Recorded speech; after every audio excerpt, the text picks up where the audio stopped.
అభ్యాసి తెలుగు లెర్నింగ్కు స్వాగతం సుస్వాగతం. నేను మీ పెద్దింటి రామకృష్ణ చక్రవర్తి.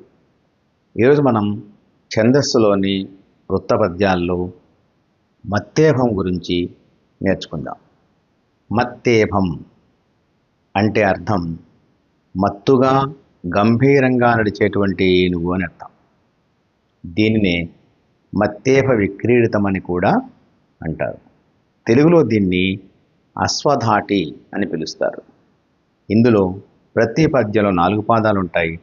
ప్రతి పాదంలో 20 అక్షరాలు ఉంటాయి. మొదటి అక్షరానికి 14వ అక్షరానికి ఎత్తి చెల్లుతుంది. ప్రాస నియమం కూడా కలదు. ప్రతి పాదంలో సభరణమయవ అను గణాలు ఉంటాయి. అయితే ఇందులోనూ 20 అక్షరాలు ఉన్నాయి, ఉత్పలమాల్లోనూ 20 అక్షరాలు ఉన్నాయి అనే అనుమానం వస్తుంది. కాబట్టి మనం ఇక్కడ జాగ్రత్తగా గమనించాల్సింది ఏంటంటే, ఉత్పలమాలలో మొదటి అక్షరం గురువు అవుతుంది. అదే మత్తేభంలో మొదటి అక్షరం లఘు అవుతుంది. ఇదొక్కటి మనం జాగ్రత్తగా గమనిస్తే మిగిలినవన్నీ మనం చక్కగా నిర్ణయించి చేసుకోగలుగుతాం. కాబట్టి ఉత్పలమాలకు మత్తేభానికి 20 అక్షరాలు ఉన్నాయి కదా అని గందరగోళంలో అయోమయంలో పడకుండా, మొదటి అక్షరం లఘు అయితే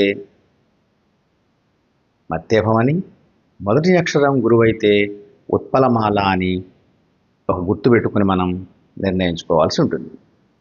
ఇక మత్తేభ లక్షణాలతో పద్యాలు రాసిన ప్రాచీన కవులు చాలా గొప్ప గొప్ప కవులు ఉన్నారు.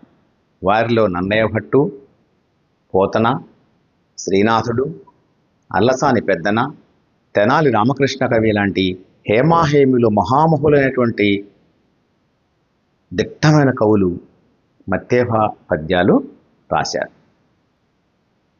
ఇక గణ విభజనకు వస్తే, మనకిచ్చిన పద్యపాదంలో మనం మొదట అక్షరాలు లెక్కించుకోవాలి. లెక్కించుకొని లఘు గురువుల్ని ఎలా మనం విభజించాలి అనేది మనం నిర్ణయించాలనేది తెలుసుకోవాలి. ఇందులో ఇది గజేంద్ర మోక్షం అనే పద్యపాదం ఇచ్చారు మనకి, చూద్దాం. అది మొదలన్ భక్తులకిచ్చిన ఉగదా మోక్షంబు నేడే మయా.